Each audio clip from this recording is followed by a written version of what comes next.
AITA for saying I won't attend the family Christmas since I can't afford it? I am not op.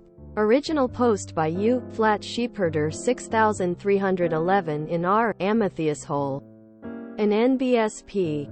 AITA for saying I'll not attend the family Christmas since I can't afford it the 17th of December 2022. Ta account. My family has always spent the Christmas together at our parents'. Last year was the first year we spent it at my brother 20s and his wife 20s. Due to it being their first time, they were understandably very stressed and had troubles getting things together, especially taking into account my dietary restrictions. Last year I, F20s, didn't live in the same city as them, so I couldn't really help with the preparations, but this year I do. Since I'm a student, the money is tight, but my brother and Sil earn extremely well even compared to our parents. When we spent the Christmas at our parents', we didn't have to contribute financially towards the feast, but this year the costs are shared by our parents and them. As I can't afford it, my compensation is the organization and cooking the feast, as none of them enjoy such things. This is not a small task since I'll have to start the preparations days before Christmas and do everything on my own. However, since I'm not the one paying for the meal, I have shared my plans weeks ago with all of them and they have agreed on the menu.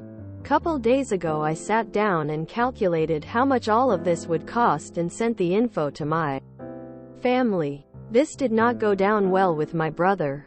He is extremely frugal, which is fine and all, but the cost of the feast is the same as it has been every year. Mind you, it is nothing crazy honestly, but costs more than a regular everyday meal. I said fine, we can cut something back if he wants, and asked what he wanted to give up. He chose the one thing I wanted to make for myself as a treat, since almost everything else is something I can't eat, but the rest of them can eat all of it. I said okay, anything else, but he didn't want to give up anything else. I asked him if he was serious that my dish would be the only one we would get rid of and not one of their multiple sides. I don't want to eat only potatoes and salad. His response was that it's all so expensive, and since it's something that most of us wouldn't eat, it didn't make sense to make it. My brother pulled the same move last year, and my mother put her foot down and forced my brother to include me. Since then he has constantly told us how we are so emotional and stir up unnecessary drama. So to his opinion I said that it's fine. I'll just not attend and spend the Christmas by myself since I can't afford to pay for the dish, since I already provide my main. My brother got mad and said that it's not what he meant. I replied that this would be the most elegant solution to the problem, since the feast would be cheaper and I wouldn't have to work so hard for a meal I can't eat. And this would have the added bonus of not causing too much drama since I do so voluntarily. I know I'm probably an odd just for this. He got super mad at me while my mother got mad at him and decided to spend the Christmas at my place. Now everyone is mad at everyone, but honestly I'm mainly just sad and feel like I ruined everyone's Christmas. AITA? Verdict. NTA. Edit to add. I have seen a lot of comments saying that they would like to help me to contribute financially towards the meal. While I find these offers extremely kind, I simply feel like this wouldn't be appropriate since I will be fine regardless of the outcome of my Christmas. Instead, I'd like ask you to consider donating, only if you truly can, e.g. to your local homeless shelters, food banks, etc., so that those who have nothing or very little could have something for the holidays. Thanks you and happy holidays. An NBSP. Update. AITA for saying I'll not attend the family Christmas since I can't afford it the 20th of December 2022. First of all, thank you for all the comments on my original post.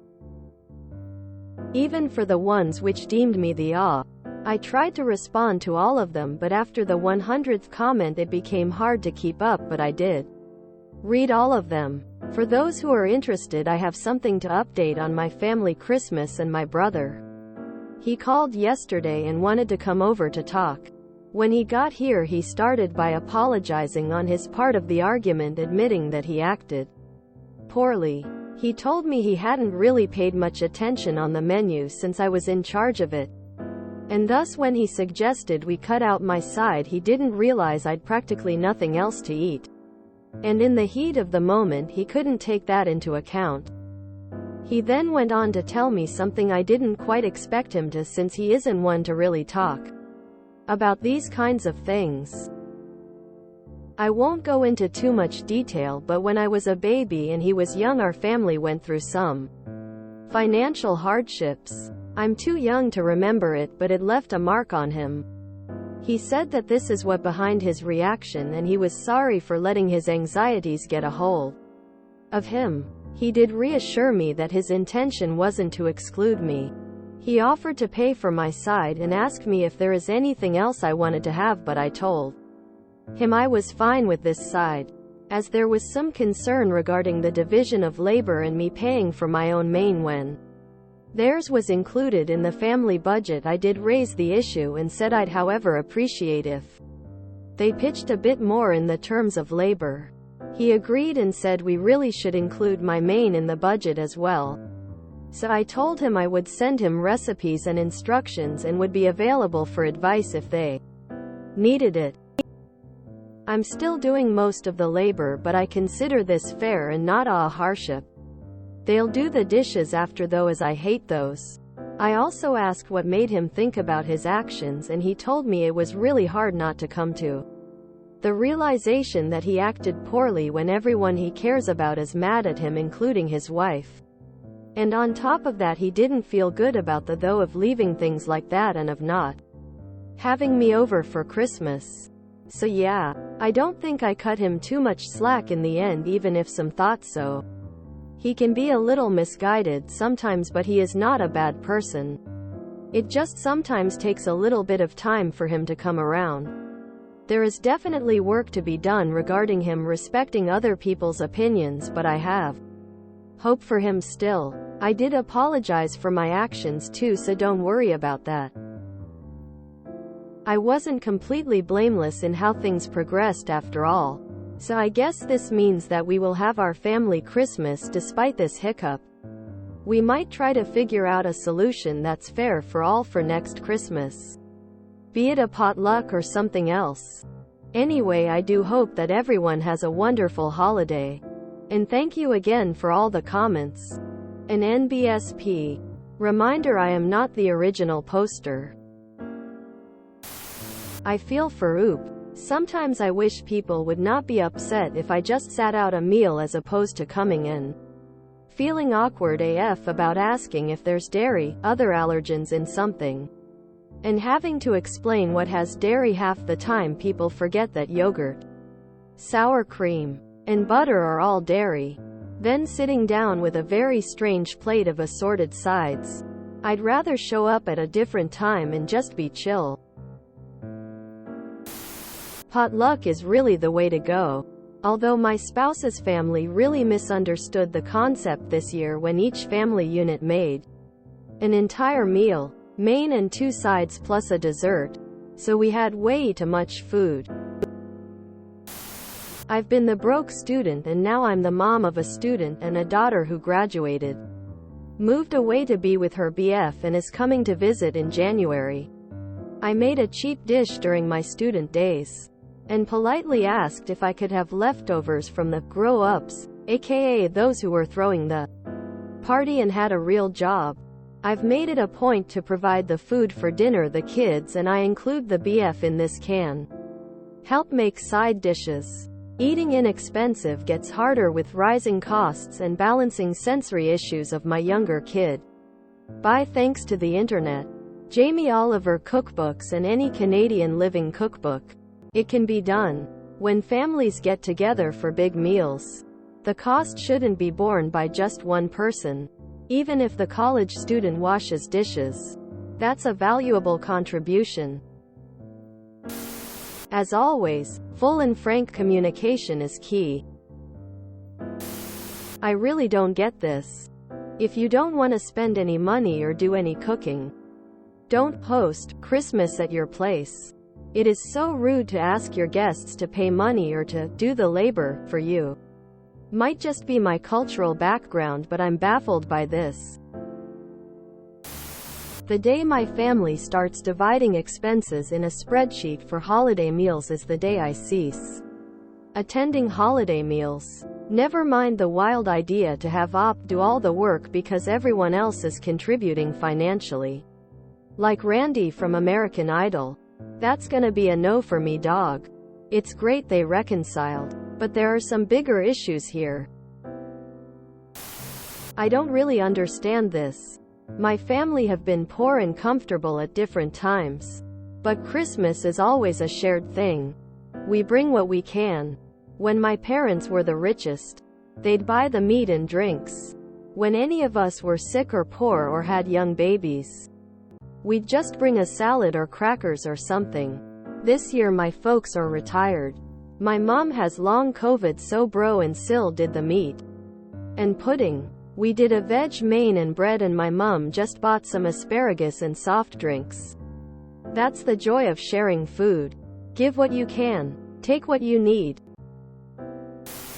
And communication wins again. AITA would have basically no posts if people would just talk to each other in the first place.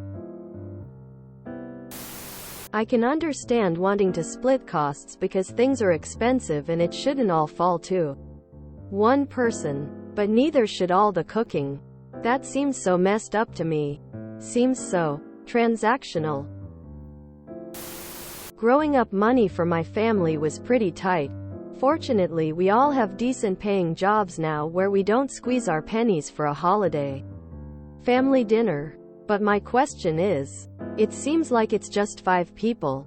Mom, Dad, Bro, Sil and Oop. She said the meals aren't that exorbitant. They're reasonable. So let's say it's $40 per person. It should be much cheaper since it's home cooked.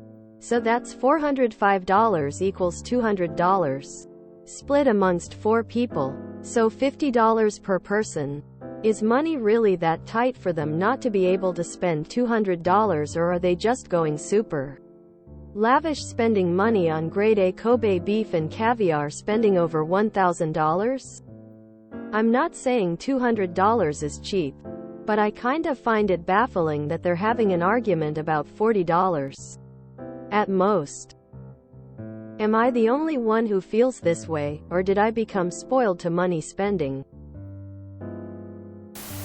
This is one transactional family. No thank you. We used to have a big extended family gathering every year. Think 50+ people. One year, someone decided that everyone would chip in for the meat equally. And then every family was supposed to bring one side dish and one dessert.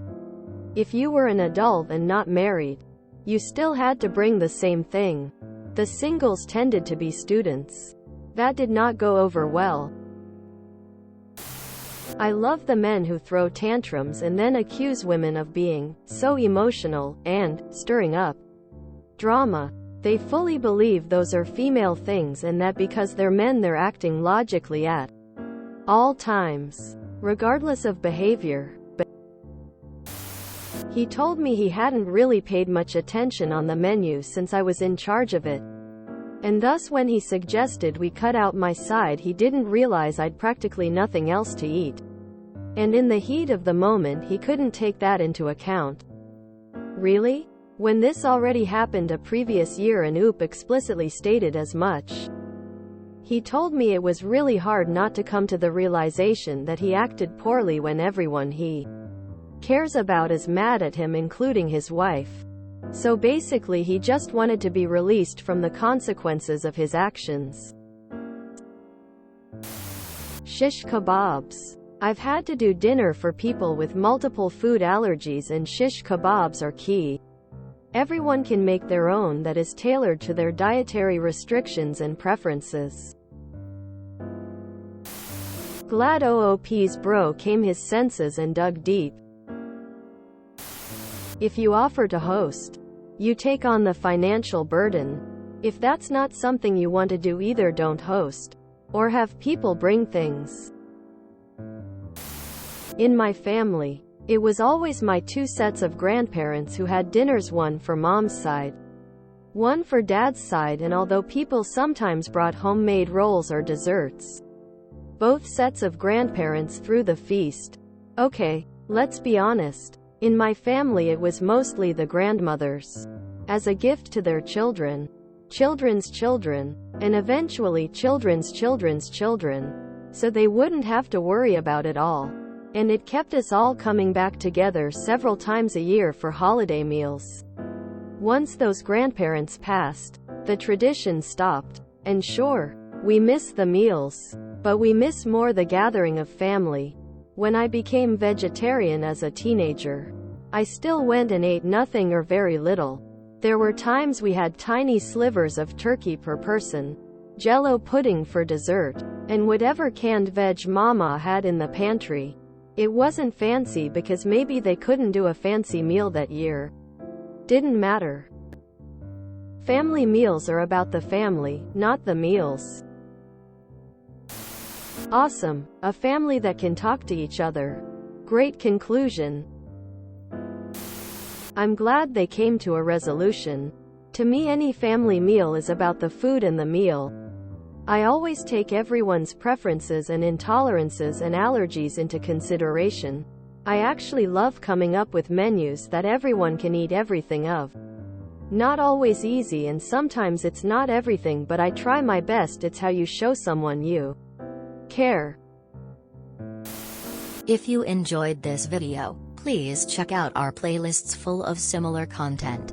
Epic Ericast is like doom scrolling for your ears. Please like, share, and subscribe.